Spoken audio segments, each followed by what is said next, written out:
Se në këtë pjesë të spektaklit tonë gjithmonë vinë margaritarët që rrëfejnë për përvojat e tyre jetësore, për zbulimet, për punën, për kreativitetin, inventivitetin, për gjërat të bukura që shndrohen pastaj në pistat tona për zgjidhje më të lehta në jetë. Do të vinë sonte një grup krijuesish, por në mesin e tyre kemi edhe një mysafir të veçantë. Ata janë edhe poetë, edhe shkrimtarë, edhe publicistë, edhe diplomatë dhe politikanë dhe aktivistë, me një aktivizëm të jashtëzakonshëm. Janë 3. Dhe do të thojmë radhë. Zonë e zotëri për ju, për ne, për të gjithë, zotëri ju nderuar Reshat Sahitaj.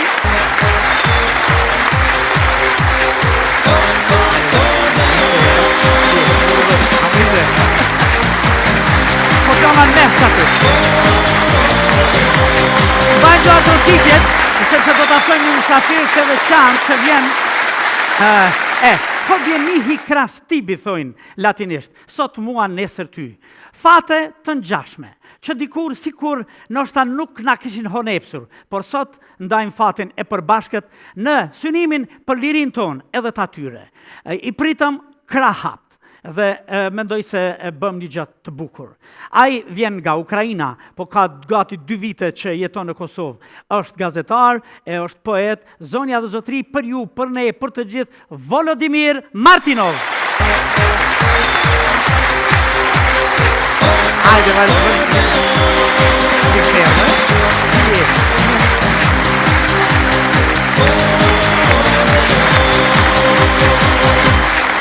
do të vinë vazhdim një musafir tjetër i veçantë. Dikur e kishim nisur bashkë në skenë. Kur synonim studimet tona në radhë të parë, merreshim edhe me aktivitetet të lira. Ai si poet, në dramaturgji, në radio, e gazetari, e kështu me radhë. Sot është sekretar general i Unionit të Kritikëve Shqiptar, sot është bashkëpunëtor bashkë me Reshat Sahitajn, MNE, zonja zotëri për ju, për ne, për të gjithë, Lan Qyçalla.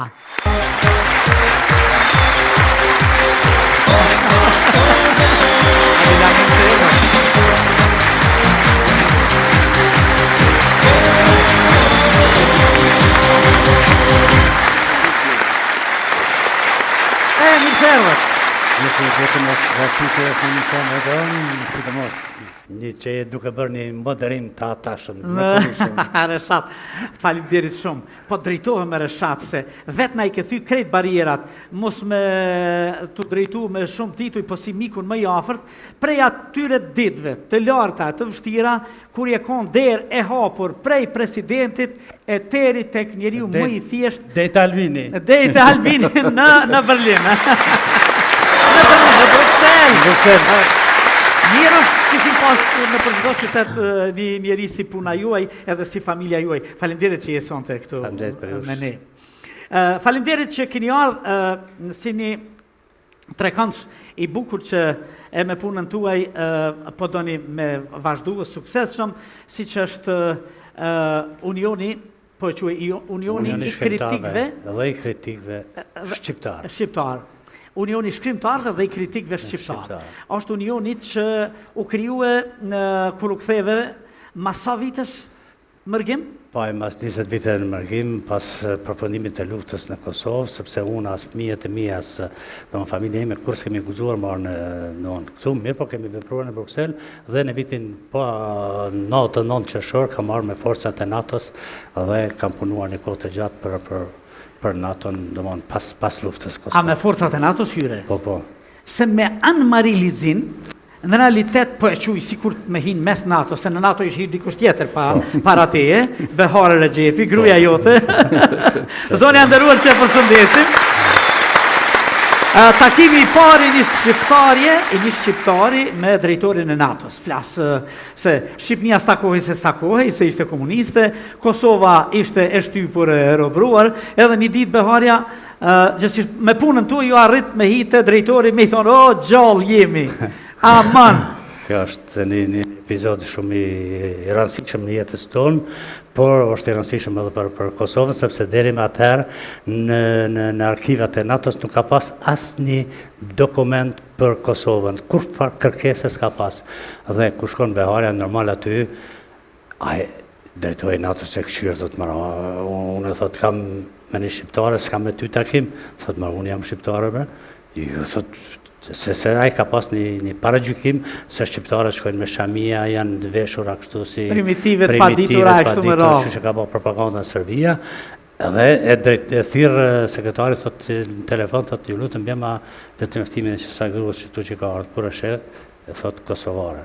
Edhe ata fillon më pe aty të fillon NATO dhe sot kushdo që shkon nesër me mu në arkiv, me mu libër për NATO-n, do ta shihni, po pastaj e keni librin e Gert Ahrencit, ambasadori i konferencës paqes, që shkruan për Beharën, është një diplomacia mbi teun e thikës, kur shkruan gjërësisht për takimet e Beharës në konferencën e paqes, për letrat e Rugovës, që Ibrahim Rugova i ka quajtur letër konferencës paqes që Beharja është përfaqësuese e Kosovës në konferenca të tjera. Pra është bën një punë shumë e madhe dhe natyrisht sot po gëzojmë lirin. Kur është dashur me ik prej Kosovës, siç ka ik Volodimiri para 2 vitesh nga prej rusëve, ti prej serbëve, ka qenë goxha vështirë. Po unë besoj që vështirë ke përjetuar edhe faktin se tash me çdo kusht duhet me depërtu në rrugën e rezistencës, politike, diplomatike, e me të met anash ajo dashuria e parë që ke pas teatrin e filmin e... Po në fillim e kemi qenë me Sefo Betakrasniqin, ka pas fat unë që kam punu me regjisorin më të njohur të Kosovës, në atë kohë Sefo Betakrasniqi, i cili po se ardhi nga Zagrebi, studimet e Zagrebit, dhe kam punu me te, pastaj me Jusuf Kërvallën, bashkë Sefa, Jusuf Kërvalla, Skënder Tafaj, Avdush Hasani, shumë të tjerë, Teki Dervishi shumë të tjerë. Mirë, po gjatë punës zonë, Sefo Betakrasniqin udhba asaj kohë se pat kidnapue, edhe ne u detyruam, domethënë 3 ditë ka qenë Sefa i Pak pa ju kapa dhe juve. Edhe ne ikëm, pas ne shka ardhi Jusuf Kërvalla, pastaj në Gjermani, unë e Sefa kemi shku në Bruxelles, edhe kështu me radhë, domethënë ishte koha kur kemi shpëtuar pa ovra, pa u burgos, në atë kohë se kemi ikë për kohë. Të gjithë ishi krijues. Interesant, ha? Është më rëndësishme. Të teatrit, të poezisë, të këngës, si puna e Jusufit, goxha një tregim që na përcolli edhe në historinë e mëvonshme, na që jemi pak matrise ju edhe e provum, sikur gjithçka fillon prej letërsisë, prej historisë, prej artit, prej skenës, ajo rezistenca që pastaj kultivohet në shpirtin e njerëzve. Kam shkruar shumë për lidhur me këtë, po është me rëndësi se shkrimtarët, poetët, këngëtarët janë ata në Kosovë dhe kudo në botë që e kanë ngritë vetdijen kombëtare të shqiptarëve. Nuk merrem me mend ju, për shembull Ymer Elshanin e kanë, domthonë 99-ën Ymer Elshanin Serbia ka vrarë. Ymerin 4 fëmijë ka vrarë. Gruan e ka vrarë, nonën e ka vrarë, veç një qik i ka shpëtu të Uta Elshani, ka shpëtu. Donë poetëkon, nuk ka përmendore të Ymer Elshanit, pastaj kemi Recep Elmazin, pastaj kemi Vazi Grajqevsin, pastaj kemi Adem Demaci, që në vitin 1900, kur mosha 22 veçare, ka shurë marrin qarpit e gjakut. Imagjinoj sa njerin e ka fascinu, sa njerin e ka vedisu Adem Demacin atë ku. Pra letërsia, muzika, arti ka ngrit vetdijen kombëtare. Nuk është pushka është patjetër se duhet edhe me push, por këta janë elita që e kanë ngrit vetdijen për një rezistencë të ardhshme të Kosovës.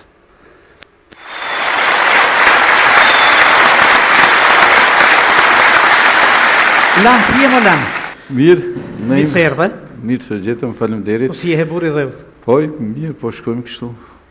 A nuk e mendove prej fillimit në një profesion tjetër me gjetë, po veç në libra, në poezi, në letërsina, apo edhe në rezistencë? Sikur më parapriu atje biblioteka, kur o hapër herë të parë në Bartë të Madhë, ishte atë botë isha në zonë si shkollës fillore dhe ishte një dashuri shumë e madhe, flakte e zjartë, për të shkuar në bibliotekë, për të regjistruar dhe për të lexuar. Dhe pikërisht ndikoi krejt ajo që morra këtë kohë, këtë rrugtim që sot e ndjek edhe sot. Letërsi, histori dhe aktivizëm i përhershëm. Për herë këto aktivitetin më veç prej shkollës mesme kur kam nisë. Si union i shkrimtarëve dhe kritikëve shqiptar, do në zemër kjo u kriju sepse ju nevojit ke hapësirë më shumë me punu mas luftës, apo rreshati tash inali ato diplomatike, politike, kështu, dhe deshtim ju fut letërsis, botimeve, poezis, e kështu me radhë, edhe e krijut unionin. Cilën vit është kriju unioni i shkrimtarëve dhe kritikëve shqiptarë?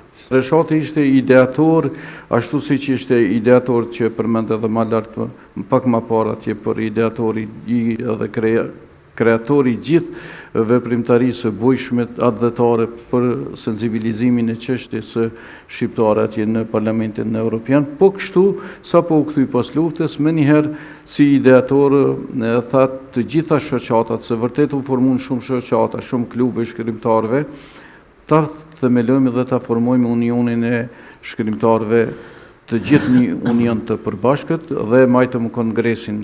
E qytëm ashtu kongres i gjithë shkrimtarëve në Prizren atje, ku morën pjesë duket rreth 300 shkrimtarë nga gjitha trojët shqiptare dhe nga Mërgata, u themelua ky union. Edhe si i tillë funksionon, dhe si i tillë funksionon. Pra me këtë ide, me këtë strategji të Reshatit, ku dëshironte që bashkarisht të gjithë krijuesit të jenë në një ombrell të përbashkët dhe me këtë ombrell ta përfaqësojmë letërsinë shqipe në arenën ndërkombëtare. Ky ishte synimi i tij dhe vërtet edhe ja ka arrit me këtë synim, me këtë veprimtari, me këtë union të shkrimtarëve, të cilët përpos neve që na njohu edhe na I hapi dyert në letërsinë europiane, po ashtu edhe shkrimtarë të më eminent, kritikët më të shuar të letërsisë frankofone na I solli këtu në Kosovë pikërisht.